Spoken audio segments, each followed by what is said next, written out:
കഴിഞ്ഞ മാസം hobby lobby പോയപ്പം കണ്ടിട്ട് കൗതുകം തോന്നിയിട്ട് മേടിച്ചൊരു ഐറ്റം അത്. മെറ്റൽ എർത്ത് എന്നൊരു കമ്പനിയാണ് സ്റ്റീൽ മോഡൽ കിറ്റ്സ് ഉണ്ടാക്കുന്നത്. അപ്പോൾ ഇതൊരു മോൺസ്റ്റർ ട്രക്കിൻ്റെയാണ്. അകത്ത് 2 വലിയ ഷീറ്റ് ഇൻസ്ട്രക്ഷൻസ് ഉണ്ട്.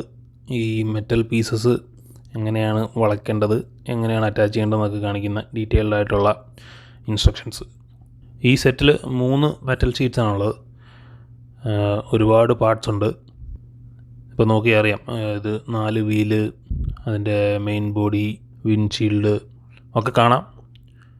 ഇനി എല്ലാ ഇൻസ്ട്രക്ഷൻസ് നോക്കി വളച്ചൊടിച്ചെടുക്കണം. സംഭവം സ്റ്റീലാണെങ്കിലും വളരെ തിന്നായിട്ടുള്ള ഷീറ്റാണ്.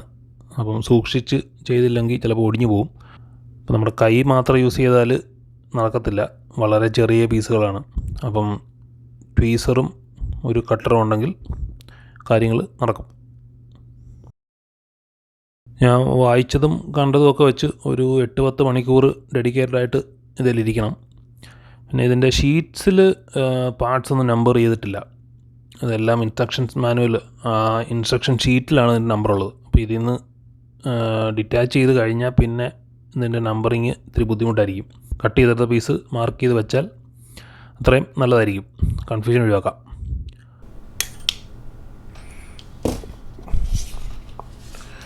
ഇതിൽ നിന്ന് കട്ട് ചെയ്തെടുത്ത ഈ ഒരൊറ്റ പീസാണ്.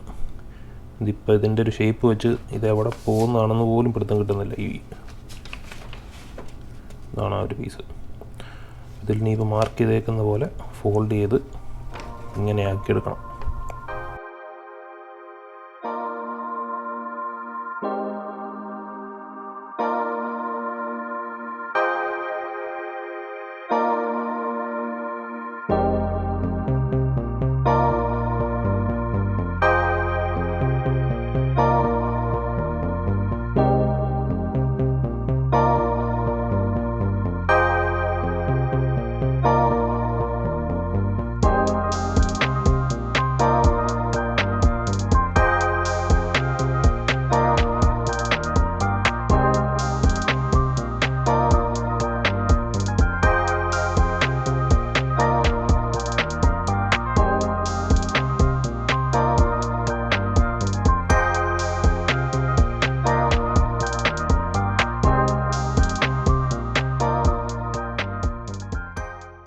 എല്ലാ പാർട്സിനും 2 സൈഡുണ്ട്.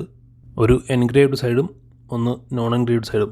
അപ്പം ഏത് സൈഡിലോട്ടാണ് വളയ്ക്കേണ്ടതെന്ന് ഇൻസ്ട്രക്ഷൻ മാനുവൽ നോക്കി കൃത്യമായിട്ട് ചെയ്യണം. തെറ്റിപ്പോയാൽ തിരിച്ച് ഒന്ന് മടക്കിയ പീസ് ഒടിഞ്ഞു പോകും.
ഏറ്റവും ടൈം എടുത്തത് ഈ 4 വീൽ റെഡിയാക്കാനാണെന്ന് തോന്നുന്നു. 4 വീലും അതിൻ്റെ ടയറും വളരെ കുറച്ച് കാര്യമായിട്ട് തന്നെ വളച്ചെടുക്കാനുണ്ട്. എന്നാലും വിചാരിച്ചതിനേക്കാളും ഭംഗിയായിട്ടുണ്ട് അവസാനം വന്നപ്പോൾ.